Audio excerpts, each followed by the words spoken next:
Hello everyone. तो कैसे हैं आप सब? आई होप आप सब अच्छे होंगे। स्वागत है आप सभी का आपके अपने चैनल जुनून पढ़ाई का में। चलिए हम लोग आर से जो हमारा आर का एग्ज़ाम होना है उसके लिए घटना चक्र, पॉलिटी, हिस्ट्री और ज्योग्राफी देख रहे हैं। आज हम लोग पॉलिटी का सेक्शन कवर करेंगे जिसमें हम लोग आपात उपबंध और साथ में जो हमारा वित्त आयोग है उससे रिलेटेड जो क्वेश्चंस पूछे गए हैं हमारे प्रीवियस ईयर में उन्हें डिस्कस करने वाले हैं। अगर आप लोग पहली बार चैनल पे आए हैं तो सब्सक्राइब ज़रूर कर लीजिए, लाइक वाइक कर दीजिएगा। चलिए देखते हैं क्या कुछ खास क्वेश्चंस हैं आज की वीडियो में। अब देखिए पहला जो टॉपिक है वो है अपना आपात उपबंध। तो आप देखिए हमारे संविधान का जो अनुच्छेद नहीं, पहले भाग देखिए कि जो हमारा भाग 18 है ना उसमें इमरजेंसी प्रोविजंस के बारे में बताया गया है, जिसमें आपको 3 प्रकार की इमरजेंसी की बात की गई है। एक तो है नेशनल इमरजेंसी, दूसरा है अपना प्रेसिडेंट रूल, ठीक है, और तीसरा क्या है? तीसरा है अपना वित्तीय आपातकाल, ठीक है, वित्तीय आपात। अर्थात पहला जो हमारा राष्ट्रीय आपातकाल है वो, दूसरा है राज्यों में जो लगाया जाता है राष्ट्रपति शासन, तीसरा वित्तीय आपातकाल। सबके लिए अलग अलग आर्टिकल्स में प्रावधान किए गए हैं। जैसे नेशनल इमरजेंसी का आप आर्टिकल 352 देखिए, प्रेसिडेंट रूल 356 के तहत लगता है, जबकि जो वित्तीय इमरजेंसी है वो आर्टिकल 360 के तहत लगती है, ठीक है।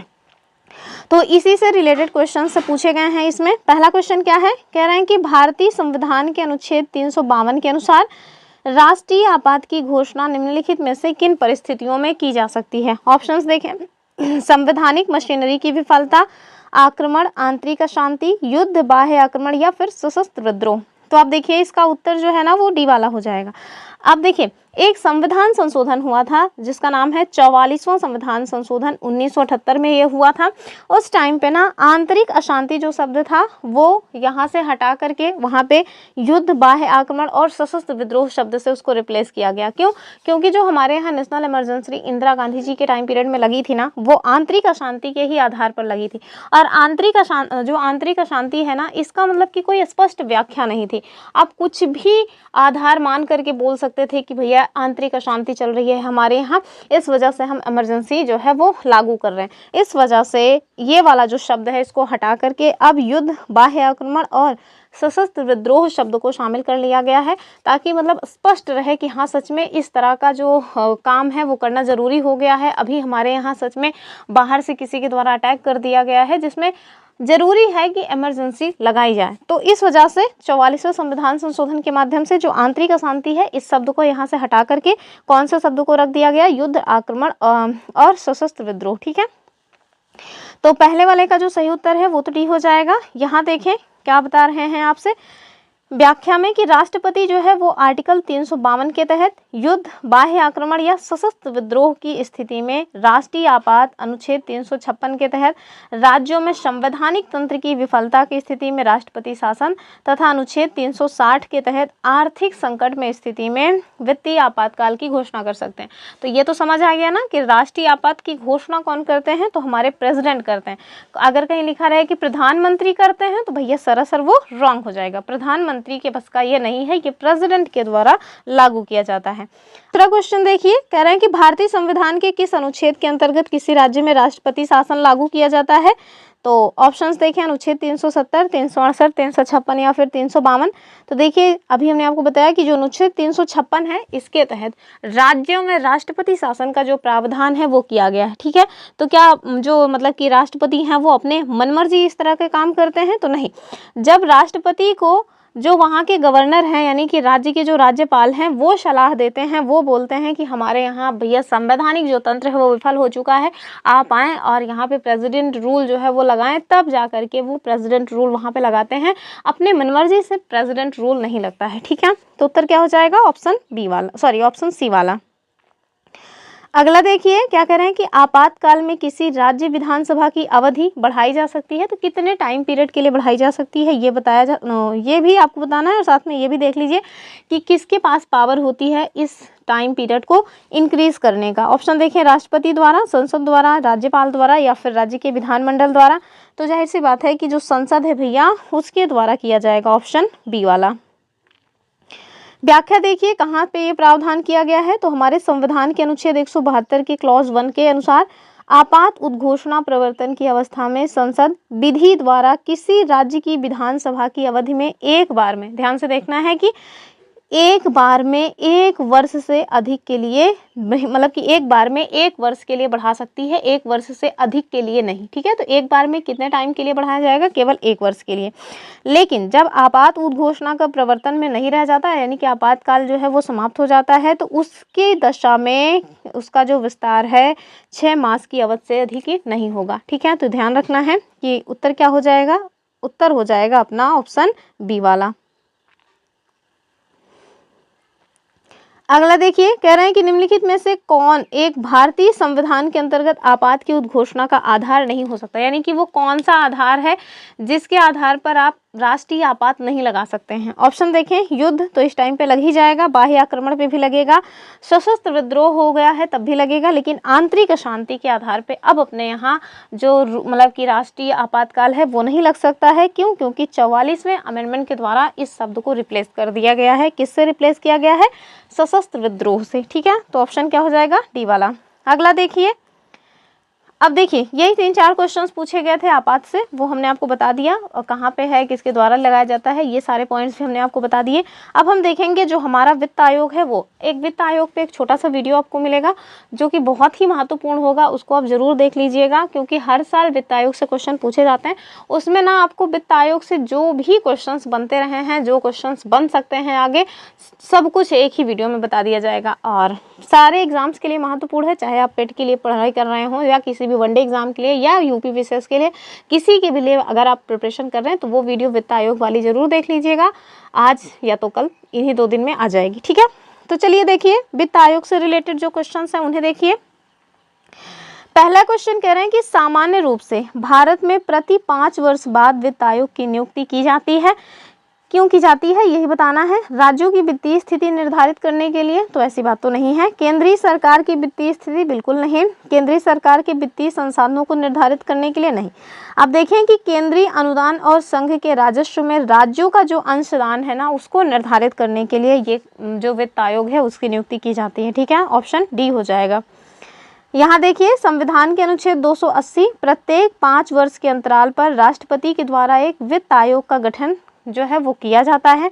इसके अध्यक्ष और सदस्यों की नियुक्ति कौन करते हैं? तो राष्ट्रपति करते हैं। इनका मुख्य कार्य क्या है? संघ और राज्यों के बीच जो टैक्सेस है ना, उनका वितरण के बारे में मतलब कि क्या करना? प्रावधान करना और राष्ट्रपति को सिफारिश प्रस्तुत करना। ज्ञातव्य है कि पहला जो वित्त आयोग है उसका गठन कब किया गया था? केसी नियोगी की अध्यक्षता में। कब? 1951। कई बार पीसीएस ने पूछा हुआ है कि पहले वित्त आयोग के अध्यक्ष कौन थे, तो याद रखिएगा केसी नियोगी। अभी कौन है ये आप मुझे कॉमेंट करके बता सकते हैं। अगला देखिए, कह रहे हैं कि निम्नलिखित में से कौन सा अनुच्छेद भारत के राष्ट्रपति द्वारा वित्त आयोग की जो नियुक्ति है उससे संबंधित है? तो ये सब पता नहीं कहाँ से आ गया है। ठीक है, चलिए देख लेंगे। ऑप्शन देखें, आर्टिकल मतलब कि 200, 250, 280 या फिर उपर्युक्त में से कोई नहीं। तो भैया जो वित्त आयोग है ना, इसका प्रावधान आप देखिए अनुच्छेद 280 में है, यानी कि ऑप्शन सी हो जाएगा। मतलब कोई ऐसा क्वेश्चन, मतलब कोई ऐसा पेपर नहीं होगा जिसमें ये अनुच्छेद ना पूछा जा चुका हो 280 वाला। मतलब वनडे एग्जाम से लेकर के जो IAS PCS तक है, सब में पूछा जा चुका है। तो वित्त आयोग बहुत ही महत्वपूर्ण टॉपिक है, हर साल क्वेश्चन बनता है। जो इसके पहले RO का एग्जाम हुआ था, जिस री एग्जाम की हम लोग प्रिपरेशन कर रहे हैं, उसमें भी इससे क्वेश्चन बना हुआ है। ठीक है, तो इसके बारे में डिटेल में हम आपको बता देंगे, उस वीडियो को आप जरूर देखिएगा। कह रहे हैं कि केंद्र व राज्यों के मध्य वित्त का बंटवारा किसके सिफारिश पर होता है? ऑप्शन देखें, वित्त मंत्रालय या फिर वित्त आयोग या रिजर्व बैंक ऑफ इंडिया या नाबार्ड।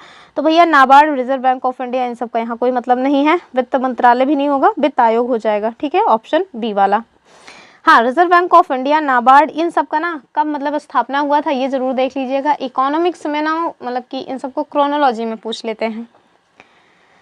अगला देखिए, अगले में नहीं, व्याख्या देख लीजिए कि केंद्र और राज्यों के मध्य जो वित्तीय मतलब कि विवाद है, इसके निपटारे में वित्त आयोग की महती भूमिका होती है। वो केंद्र और राज्य के मध्य वित्त के न्यायपूर्ण वितरण के लिए उपाय जो है वो सुझाते हैं।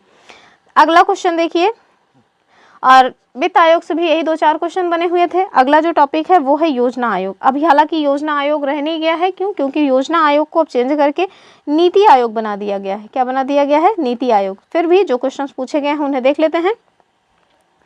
कह रहे हैं कि निम्नलिखित में से कौन सा एक संवैधानिक संस्था या निकाय नहीं, अर्थात वो कौन सी संस्था है इन चारों में से जिसका जो प्रावधान है हमारे संविधान के किसी भाग किसी अनुच्छेद में नहीं। ठीक है, अगर संविधान के किसी भी भाग किसी अनुच्छेद में है तो भैया वो एक संवैधानिक संस्था है, अगर नहीं है तो फिर जाहिर सी बात है कि संविधानेतर या और कोई संस्था होगी।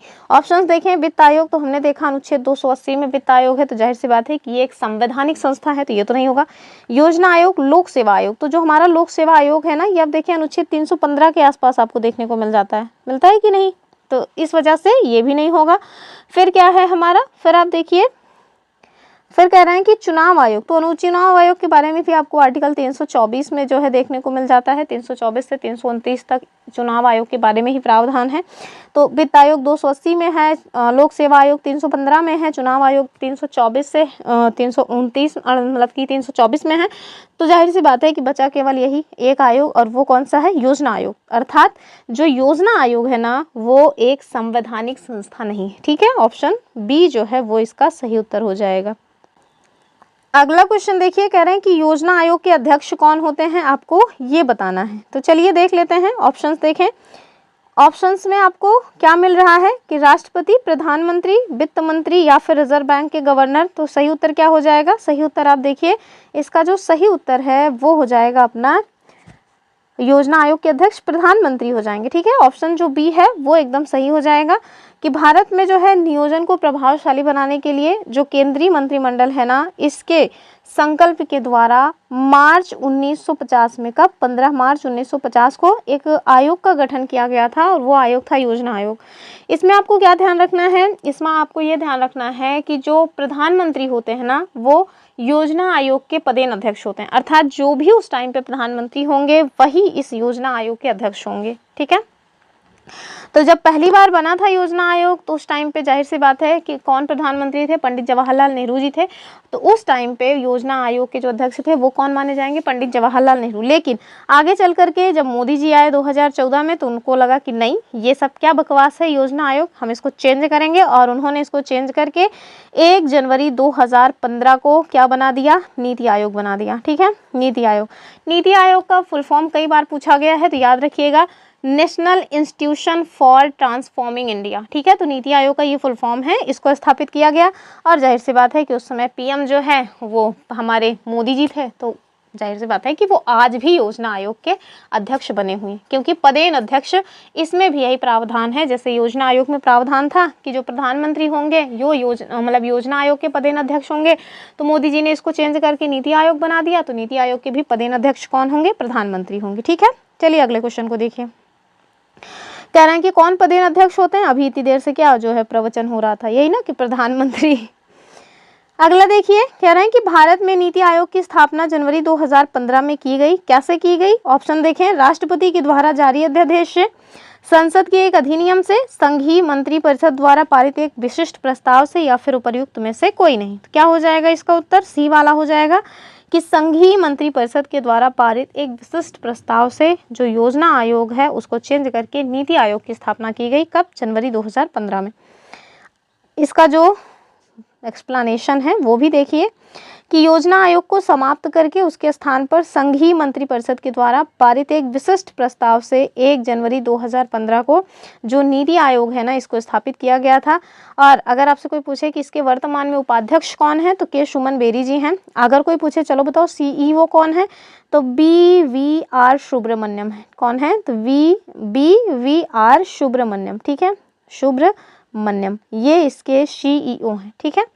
अगला देखिए, कह रहे हैं कि राष्ट्रीय विकास परिषद का मुख्य संबंध किससे है। ऑप्शन देखें, पंचवर्षीय योजनाओं के अनुमोदन से, ग्राम विकास योजनाओं के क्रियान्वयन से, विकास परियोजनाओं के निर्माण से, या फिर केंद्र तथा राज्यों के मध्य वित्तीय संबंध से।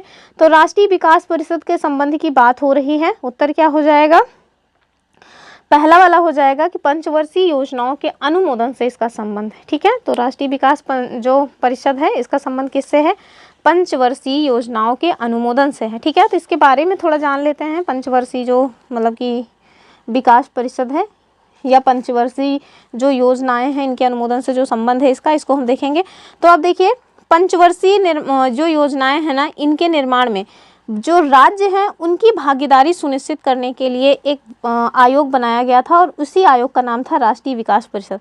कब बनाया गया था? तो 6 अगस्त 1952 को। ठीक है, किसके लिए बनाया गया? फिर से सुनिए कि पंचवर्षीय योजनाओं के अनुमोदन में जो हमारे स्टेट्स हैं उनकी भागीदारी सुनिश्चित करने के लिए एक राष्ट्रीय विकास परिषद बनाया गया। कब? 6 अगस्त 1952 को। राष्ट्रीय विकास परिषद के जो अध्यक्ष होंगे वो कौन हो जाएंगे? तो जाहिर सी बात है अपने वही प्रधानमंत्री हो जाएंगे। और जो हमारे स्टेट्स हैं ना, उनके जो मुख्यमंत्री हैं वो सब इसके मेंबर्स होते हैं। और सचिव कौन होते हैं? तो योजना आयोग के सचिव इसके पदेन सचिव माने जाते हैं। ठीक है, ध्यान से सुनिए। अध्यक्ष कौन होंगे? तो वही प्रधानमंत्री जी। जो अन्य मतलब कि सीएम वगैरह हैं वो सभी इसके मेंबर्स होंगे। जो योजना आयोग के सचिव हैं वही राष्ट्रीय विकास परिषद के सचिव होंगे।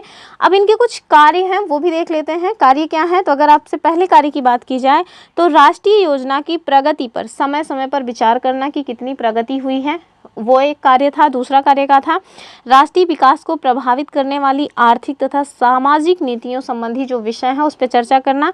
तीसरा, राष्ट्रीय योजना के निर्धारित लक्ष्यों तथा उद्देश्यों की प्राप्ति के लिए समय समय पर सुझाव देना। ठीक है, तो ये कुछ राष्ट्रीय विकास परिषद के कार्य थे जिसका गठन 6 अगस्त 1952 को किया गया था। हालांकि अब ये इतना इम्पॉर्टेंट है नहीं, क्यों? क्योंकि मतलब कि जो योजना आयोग है वही नहीं रह गया, तो नीति आयोग आ गया है। लेकिन चूंकि PYQ था तो इस वजह से हमने सॉल्व कर लिया। क्या पता कभी एग्जामिनर का मूड कर ही जाए कि चलो पूछ के देखते हैं, हाँ, तो इस वजह से मैंने बता दिया।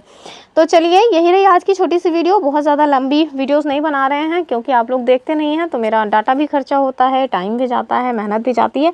ना आप लोग देखते हैं ढंग से, ना लाइक वाइक करते हैं, कमेंट वगैरह तो करने की कसम ही खा रखें। तो इस वजह से छोटी छोटी वीडियोज़ आपके सामने आती हैं। तो चलिए, ये रही आज की अपनी वीडियो। आई होप आपको पसंद आई होगी। पसंद आई है तो लाइक वाइक कर दीजिएगा। चलिए, फिर मिलेंगे अपनी अगली वीडियो में। तब तक के लिए धन्यवाद एंड जय हिंद।